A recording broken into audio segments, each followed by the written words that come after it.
Beaucoup de nos clients nous parlent de maisons neuves, ils rêvent d'une habitation neuve, peu gourmande en énergie, mais ils sont effrayés par le coût sans cesse croissant de la construction. Vous savez, vous en avez entendu parler, il existe un régime de TVA favorable pour les projets de démolition et de reconstruction.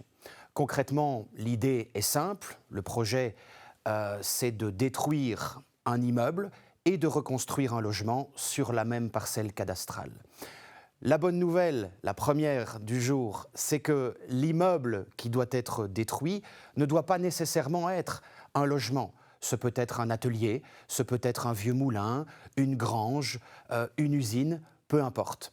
L'important est que le bien détruit soit localisé sur la même parcelle cadastrale que le nouveau logement. Alors, le concept, c'est quoi? C'est de bénéficier d'une TVA auto-réduite de 6% au lieu de 21% sur le projet de démolition et de reconstruction. Pour vous donner une idée, sur un projet de 300 000 €, cela représente une économie tout de même de 45 000 €. Alors, pour bénéficier de ce nouveau régime favorable en matière de TVA, il faut bien évidemment respecter un certain nombre de règles.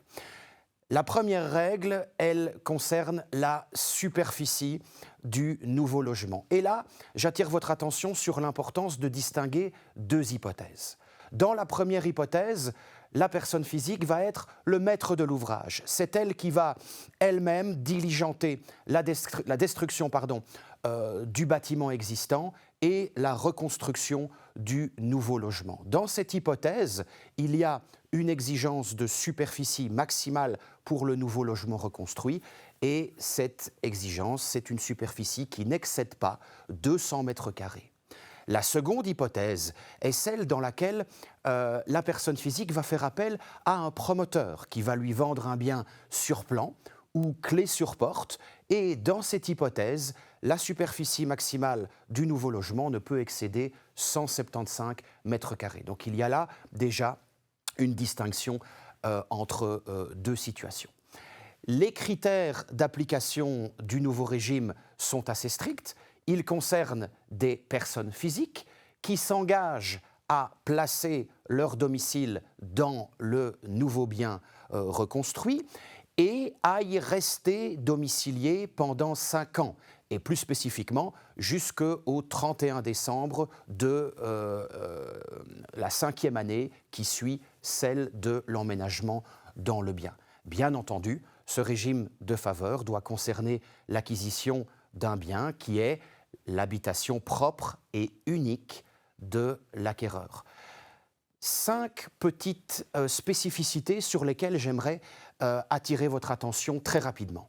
La première, c'est l'hypothèse dans laquelle vous possédez un bien obstructif. Vous possédez déjà un bien, votre habitation actuelle ou un autre bien d'habitation. Cette situation n'est pas automatiquement obstructive au bénéfice du taux de TVA réduit de 6%, puisque, en effet, la loi vous laisse un délai pour aliéner le bien obstructif afin de bénéficier néanmoins du taux de TVA réduit de 6%. Quel délai? Eh bien, l'obligation légale consiste à vendre le bien obstructif au plus tard le 31 décembre de l'année qui suit celle de votre emménagement dans le nouveau bien. Le nouveau bien étant celui qui a, par hypothèse, bénéficié du taux de TVA réduit. Cela signifie que si j'achète mon nouveau logement en bénéficiant du taux de TVA réduit aujourd'hui, en avril 2026, eh bien, je peux disposer d'un délai jusqu'au 31 décembre 2027 pour aliéner le bien obstructif. Deuxième élément sur lequel je souhaite attirer votre attention, c'est l'idée de l'appréciation des conditions légales du régime, appréciation individuelle.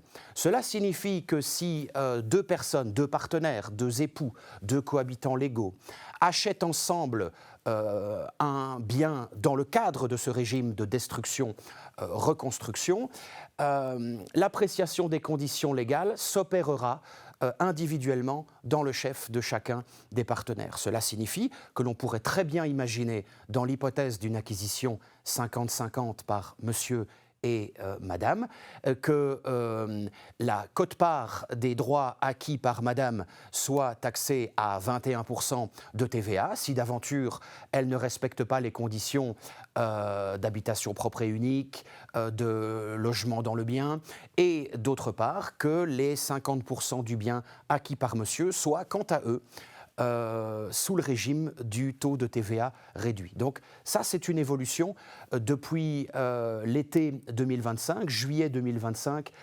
plus spécifiquement. Alors un troisième élément sur lequel je voudrais attirer votre attention, c'est le fait que le taux de TVA réduit, il ne bénéficie qu'à l'habitation elle-même et non pas aux abords, le jardin, la terrasse, la piscine, le sauna, ni même au système de chauffage, qu'il s'agisse d'un système de chauffage au mazout ou d'un système de chauffage au gaz. Ces différents éléments restent quant à eux soumis à un taux ordinaire de TVA de 21%.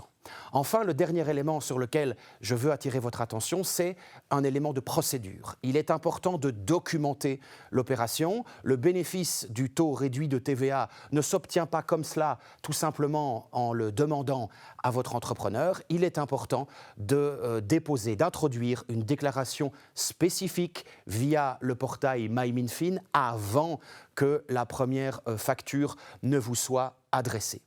Je suis à votre disposition pour de plus amples informations. Je vous remercie pour votre attention et je vous dis à bientôt pour une nouvelle actualité juridique et fiscale.